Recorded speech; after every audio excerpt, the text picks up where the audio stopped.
मैं आपको शक्ति का दूसरा सिद्धांत बताता हूं। मुझे नहीं मालूम कि यह सिद्धांत मुझे बताना चाहिए या नहीं, मुझे यह भी नहीं मालूम कि यह सही है या नहीं, लेकिन क्योंकि मैं इसको मानता हूं और मुझे मालूम है कि इसके बारे में कई लोग जिनके हायर मॉरल वैल्यूज हैं शायद न भी समझते हो या न भी वो रखते हो, लेकिन एक मेरा विचार है, चाहे तो इस पर विचार करें।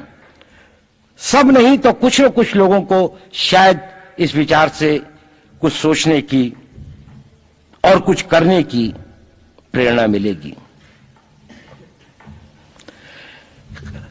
इतिहास दुनिया की सबसे बड़ी अदालत है, इससे बड़ी अदालत कोई नहीं है। सुप्रीम कोर्ट में क्या हुआ, हाई कोर्ट में क्या हुआ, लड़ाई के मैदान में क्या हुआ, इलेक्शंस में क्या हुआ, ये सब बातें आती हैं चली जाती हैं, बाद में रह जाता है केवल इतिहास। और इतिहास का निर्णय हमेशा उसके पक्ष में गया है जो शक्तिशाली था। इसने कभी उसका साथ नहीं दिया जो न्याय के साथ था, जो सही था। अगर ऐसा होता तो दिल्ली में बाबर रोड होती है, बाबर रोड है लेकिन राणा सांगा रोड नहीं है, क्योंकि बाबर आया, विजयी हुआ, राणा सांगा हार गया। भारत की हिंदूशाही किंगडम अफगानिस्तान से होती सिकुड़ती सिकुड़ती सिकुड़ती यहां तक नहीं आ जाती। हमने किसी पर आक्रमण नहीं किया, हमने किसी के जीवन मूल्यों को नष्ट नहीं किया, हमने किसी के धर्म ग्रंथों को और धर्म स्थानों को नष्ट नहीं किया। शायद हम न्याय संगत थे, शायद सत्य भी हमारे पक्ष में था, लेकिन शक्ति हमारे साथ नहीं थी। इसलिए इतिहास ने हमें उसकी सजा दी।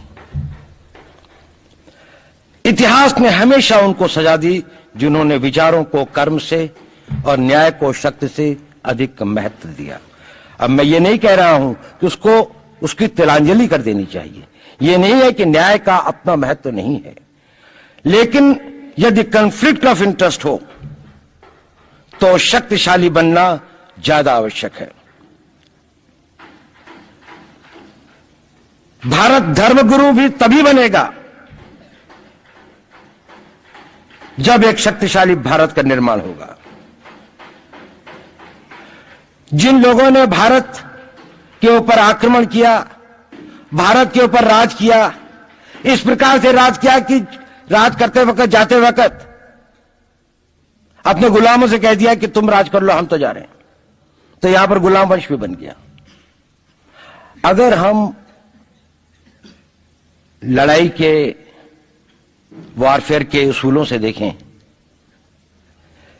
कि किसी भी राष्ट्र की जो कॉम्प्रिहेंसिव स्टेट पावर होती है, किन चीजों से वो लड़ाई लड़ता है, जिसको हम कहते हैं कि ये शक्तिशाली है, दूसरा शक्तिशाली नहीं है, क्या वो अवयव होते हैं उसके, क्या घटक होते हैं उसके। तो भारत के पास जनशक्ति, धन शक्ति, ज्ञान की शक्ति, टेक्नोलॉजी की शक्ति, और जिन लोगों ने आक्रमण किया उनकी शक्ति को अगर हम ये देखें तो शायद 1 और 1000 का अनुपात भी नहीं होता।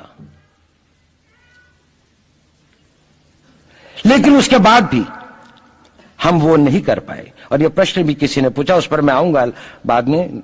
निवेदिता जी ने उसका बहुत अधिक उत्तर दिया, बहुत अच्छा उत्तर दिया था कि क्या कारण है, किसके कारण भी हम लोग इस लड़ाई में इतिहास ने हमारा साथ या हमारे पक्ष में न्याय नहीं दिया। क्या कारण है कि कश्मीर में हम लड़ रहे हैं, जिन्होंने हमारे ऊपर आक्रमण हो रहा है, हमारे ऊपर बाहर से लोग आकर वायलेशन हमारे बॉर्डर का करते हैं, इन्फिल्ट्रेटर्स हमारे यहां आते हैं, जबकि पूरा का पूरा कश्मीर भारत का भाग है, अभिन्न भाग है। कानून के अनुसार वहां के राजा ने यह हस्ताक्षर किए, हमें दिया।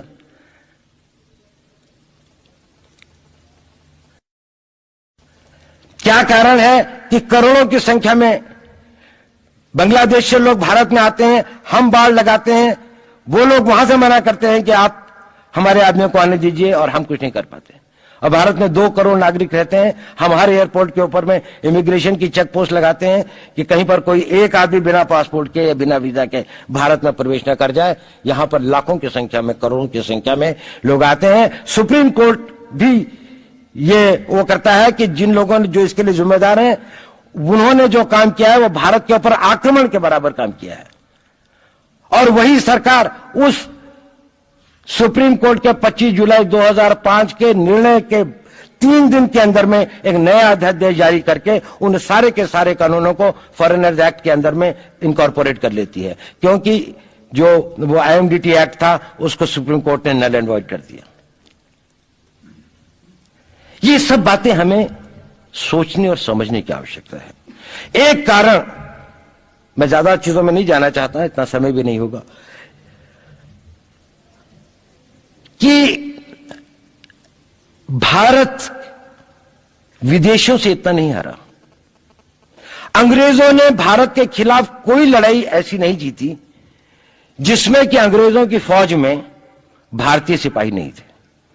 चाहे वह पहले बंगाल नेटिव आर्मी थी, 1857 के अंदर में सिखों और गुरखास ने उनका साथ दिया। जब सिखों से लड़ाई हो रही थी तो बाकी लोगों ने उनका साथ दिया। हमेशा नेटिव आर्मी उनके साथ थी। जब जब आक्रमण वेस्ट से हुआ, चाहे वो पार्थियंस थे, चाहे हून थे, चाहे मंगोल आए, बाद में मुगल आए, तो लश्कर कहां बने? वो तो थोड़े से लोग आए थे।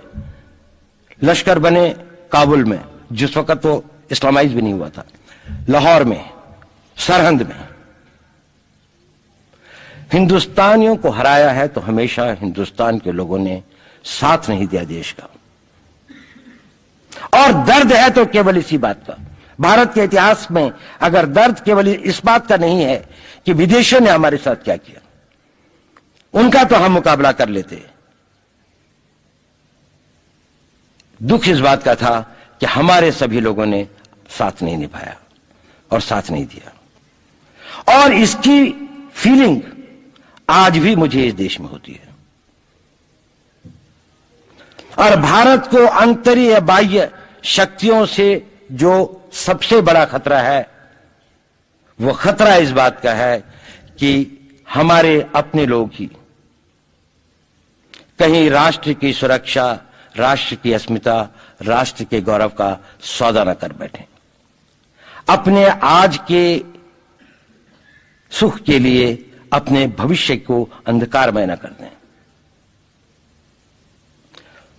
और इसके लिए जो जागरूकता चाहिए, इसके लिए जो ताकत पैदा करनी है, वो ताकत केवल समाज के अंदर भी पैदा की जा सकती है। उसको केवल आप लोग कर सकते हैं। वो केवल आज की युवा शक्ति ही कर सकती है।